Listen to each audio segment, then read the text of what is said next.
Կարեն Բեքարյանի 2021 թվականից մեկնարկած հայացք մատենաշարի տրամաբանական վերջին գիրքը միջազգային մատրիցան դրվեց ընթերցողի սեղանին։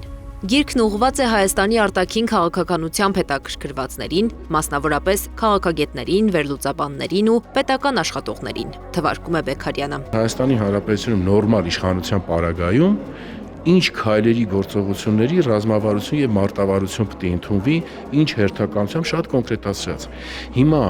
մեր համար կարևոր էր նաեւ սա բերել հասցնել այս հանգրվանին, հաշվի առնելով այս մեր նախընտրական շրջանը, մեծ հույսով, որ ընտրությունների արդյունքում Հայաստանում նորմալ իշխանություն վերջ-վերջո կձևավորվի եւ դա դառնա նաեւ նրանց համար օժանդակող օգնող մի բան եւ շատ ուրախ կլինենք, որ դառնա։ Գրքի կարևոր ջրբաժանը ըստ պատգամավոր Գեղամ Մանուկյանի Հայաստանի արտաքին քաղաքականությունն է մինչև 2018 թվականը եւ դրանից հետո։ Տարիների ընթացքում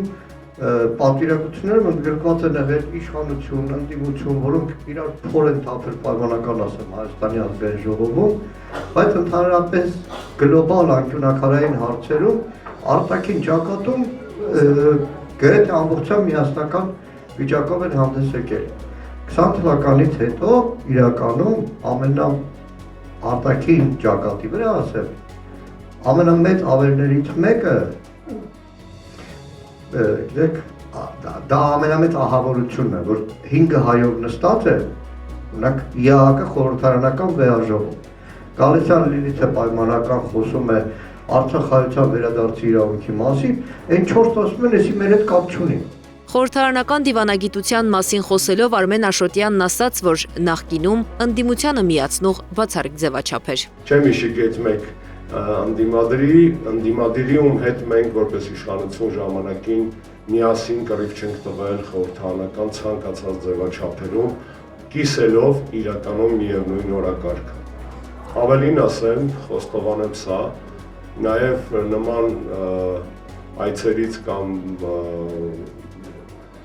նստաշրջաններից առաջ մշտապես դերաբաշխում ենք արել։ Այսինքն մենք հավաքվել ենք պատվիրակությունով եւ արել ենք դերաբաշխում։ Ու այն ընդդիմությունը, որին ներքին քաղաքական հարցով ոչինչ խնդրել, ասել, ուշել, պահանջել չէր կարող, այդ ընդդիմությունը շատ կոնստրուկտիվ էր եւ մեզանից ոչ պակաս հայրենասեր, երբ որ խոսքը ասում էր նման տեսակի նախապատրաստական աշխատանքներին, լինի Արցախյան հիմնախնդիր, Քարորիա պատերազմ, ցեղասպանության ճանաչում, բլոկադա եւ այլն։ Հեղինակ Կարեն Բեքարյանը գիրքը նվիրում է Բագրատ arczepiskopos Գալստանյանին, Երևանում եւ Բաքվում պահվող գերիներին, պատանդներին, քաղբանտարկյալներին, նրանց, ովքեր պայքարել եւ պայքարում են հանուն հոգեվոր, անվտանգ, արժանապատիվ Հայաստանի եւ Արցախի ներկայի ու ապագայի համար։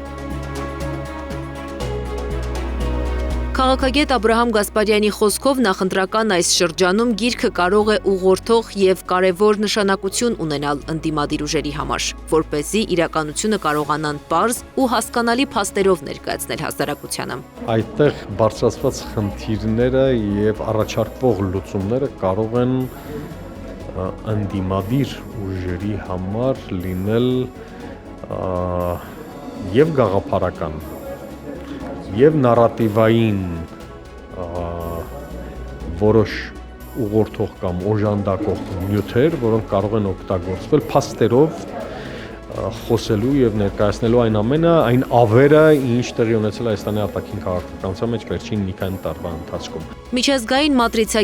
զրույց է վերլուծաբան Կարեն Բեքարյանի հետ։ Գրքում անդրադառնում են արտաքին քաղաքականությանն անուղղակի եւ ուղղակի առնչվող բազմակողմ ձևաչափերին։ Այն բաղկացած է 4 գլխից։ Գլուխներից յուրաքանչյուրն ավարտվում է տեսլականով, որից օգտվելու մասին էին հուշում զրուցակիցներս։